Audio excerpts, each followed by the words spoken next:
Assalamualaikum warahmatullahi wabarakatuh. Bertemu kembali dengan channel Ibra Fatih 18, channel sejarah, pengajian, ilmu leluhur dan budaya Nusantara. Saat ini kita akan berdiskusi tentang sejarah Ansor dan Banser. Saya tertarik untuk mengajak Anda berdiskusi tentang Banser ini karena sedang viral ada ucapan seorang Habib yang mengatakan jangan jadi Banser. Oleh karena itu, video kali ini kita akan berdiskusi tentang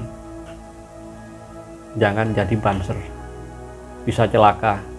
Tapi sebelum itu, kembali lagi saya berpesan, mari jagalah persatuan.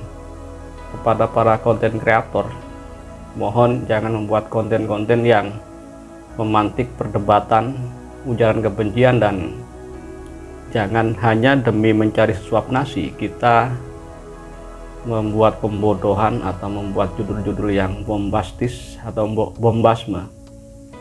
Dan tentu saja marilah kita saling menghormati antar sama anak bangsa.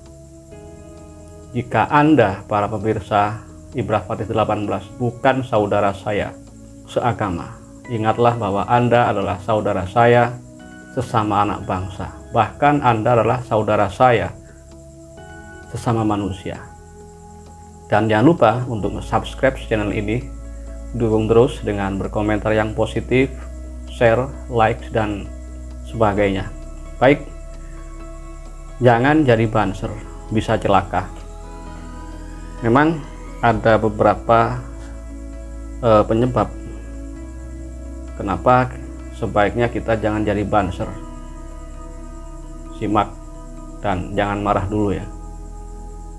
Yang pertama, kenapa sebaiknya jangan jadi Banser? Karena Banser itu sering membubarkan pengajian. Nah, sudah banyak yang tahu jika Banser ini sering melakukan pembubaran terhadap kajian Islam. Bahkan Banser seringkali mencekal ustadz-ustadz tertentu. Nah, setelah saya konfirmasi, setelah saya cek dan recheck beberapa fakta, beberapa data, ternyata memang benar Banser ini suka mencekal atau bahkan membubarkan kajian Islam. Tetapi yang dibubarkan Banser ini adalah kajian Islam yang berisi narasi provokatif. Kemudian biasanya juga ustadz-ustadz yang dicekal oleh Banser ini adalah ustadz yang sering mengkafir-kafirkan sesama muslim. Jadi yang dikafirkan itu bukan non-muslim, justru orang Islam lah yang dikafir-kafirkan karena oleh ustadz-ustadz tertentu dianggap mereka yang bukan dalam paham si ustadz itu tidak benar. Kemudian juga beberapa pengajian yang dibubarkan oleh Banser ini adalah pengajian yang biasanya berisi ceramah-ceramah politik atau ideologi tertentu untuk menggiring opini, terutama yang mengubah ideologi negara. Karena kita sepakat bahwa ideologi negara Indonesia adalah Pancasila, yang di sana ternyata semua sila Pancasila ini tercover, ada dalilnya dalam Al-Quran. Jadi penyebab pertama kenapa jangan jadi Banser, karena Banser sering membubarkan pengajian, terutama pengajian yang di situ jelas-jelas ada provokasi dan ujaran-ujaran kebencian. Penyebab kedua sebaiknya jangan jadi Banser agar tidak celaka adalah Banser seringkali menjaga tempat ibadah umat lain selain umat Islam. Aktivitas menjaga tempat ibadah umat lain ini memang sudah rutin dilakukan oleh Banser sejak tahun 1996. Nah, ini kan sudah sejarah. Saat itu Ketua PBNU almarhum Gus Dur pernah ditanya oleh salah satu anggota Banser, bagaimana hukumnya menjaga tempat ibadah orang lain selain tempat ibadah kita umat muslim. Gus Dur mengatakan bahwa niatkan saja untuk menjaga Indonesia. Kalau tidak mau menjaga tempat ibadah umat lain, niatkan saja untuk menjaga Indonesia. Nah, karena tempat ibadah-ibadah tersebut berada di Indonesia dan tanah air kita Indonesia, jadi tidak boleh ada yang mengganggu tempat ibadah lain dari agama apapun yang tempat ibadah itu berada di Indonesia. Ada juga saya pernah mendengar sebuah hadis, entah ini hadis sahih, dhaif atau bahkan maudhu. Rasulullah pernah bersabda, "Man adza dzimmiyan faqad adzani." Barang siapa yang menyakiti non-muslim dzimmi, non-muslim yang hidup damai dengan kita, sama dengan menyakiti aku, kata Rasulullah. Jadi Islam sangat menjamin persaudaraan sesama manusia. Kata Sayyidina Ali, pernah berkata beliau bahwa jika kalian bukan saudaraku dalam agama, maka kalian adalah saudaraku dalam kemanusiaan. Jadi Islam tidak sekolot atau tidak seradikal yang dipahami oleh segelintir umat Islam atau bahkan sekte dalam Islam. Jadi seperti itu. Karena Banser ini seringkali dibully, seringkali menjaga tempat-tempat ibadah agama-agama yang lain. Ya, salah satunya agar tidak diganggu. Karena seringkali banyak orang yang mengganggu proses ibadah orang lain, parahnya atas nama agama. Bahkan kalau kita nalar secara jernih, sebenarnya mereka yang melakukan gangguan-gangguan terhadap peribadatan orang lain selain orang Islam itu sebenarnya korban daripada invisible hand yang telah brainwashing mereka, sehingga seakan-akan Islam mengajarkan seperti itu. Kemudian jangan masuk Banser, karena Banser ini merupakan pelaku bid'ah. Apakah benar? Setelah saya cek dan saya amati secara mendalam, ternyata memang benar. Sebagai organisasi yang berada di bawah Nahdlatul Ulama, Banser ini seringkali memang melakukan ibadah-ibadah bid'ah, khurafat, bahkan ritual syirik. Tapi versi mereka, versi orang-orang yang memang suka menuduh seperti itu.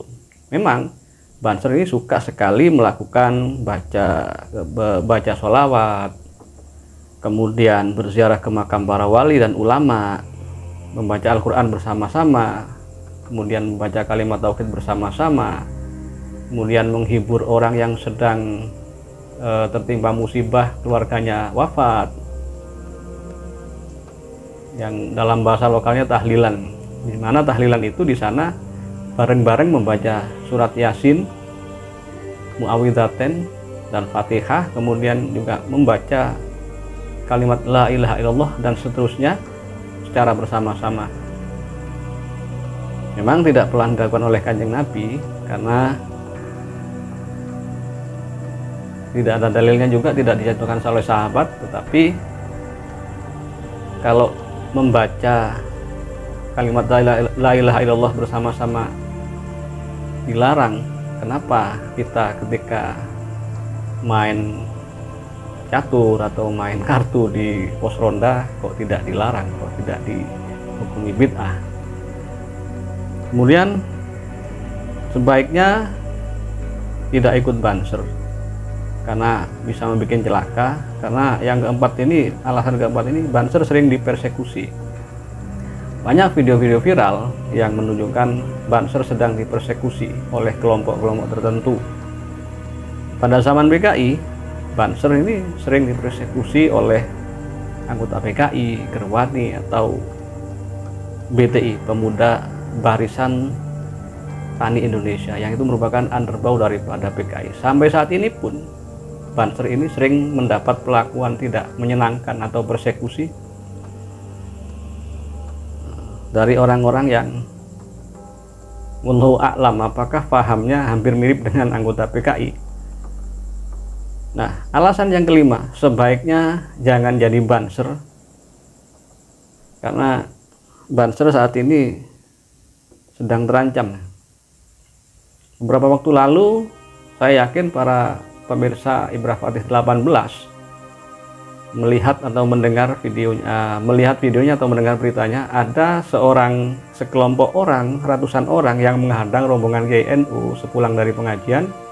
Kemudian di sana ada seorang banser dan seorang santri yang mendapat perlakuan tidak menyenangkan, bahkan sampai mengalami cedera cukup serius. Jadi banser itu tidak aman, keselamatannya sampai terancam seperti itu.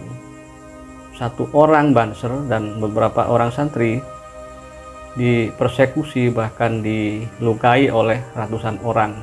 Sayangnya hingga saat ini polisi masih belum tuntas untuk mengusutnya. Sebenarnya para anggota banser sudah melakukan protes, tetapi oleh PBNU dan para ulama dilarang untuk melakukan protes. Biarlah polisi melakukan tugasnya untuk mengusut kejadian tersebut. Kemudian alasan yang keenam, jangan menjadi banser, karena saat Indonesia genting, terutama pada tahun 1965, memang nyata-nyata banser ini sampai dihabisi oleh PKI dan Gerwani.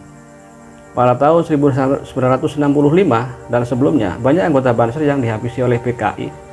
Salah satunya yang terjadi di Kecamatan Muncar, Banyuwangi. Ada 93 orang anggota banser yang dijebak oleh Gerwani, pura-pura diundang pengajian, kemudian dijamu dengan makanan yang sudah dicampur dengan racun. Ketika para anggota banser ini teler, dihabisi oleh BTI dan anggota PKI. Kemudian juga di Kecamatan Celuring, Banyuwangi, ada 62 orang anggota banser juga dihabisi oleh Gerwani dan PKI dengan modus yang sama. Oleh karena itu, jangan menjadi banser, karena menjadi banser ini bahkan nyawa juga terancam. Kemudian, jangan menjadi banser. Alasan yang ketujuh, kenapa kok jangan menjadi banser? Banser saat ini sedang dibully oleh netizen, sering dikatakan ban serep lah, dan sebagainya. Di dunia maya, banser seringkali dihujat dengan kata-kata paling kasar. Setelah saya teliti, akun-akun para netizen yang sering membuli banser ini ternyata akun palsu yang tidak berani menunjukkan foto profil orang asli. Dan setelah saya teliti, akun-akun tersebut memang di komentar manapun selalu berkata kasar, menebar kebencian sara, menebar berita bohong, bahkan memantik kerusuhan sara.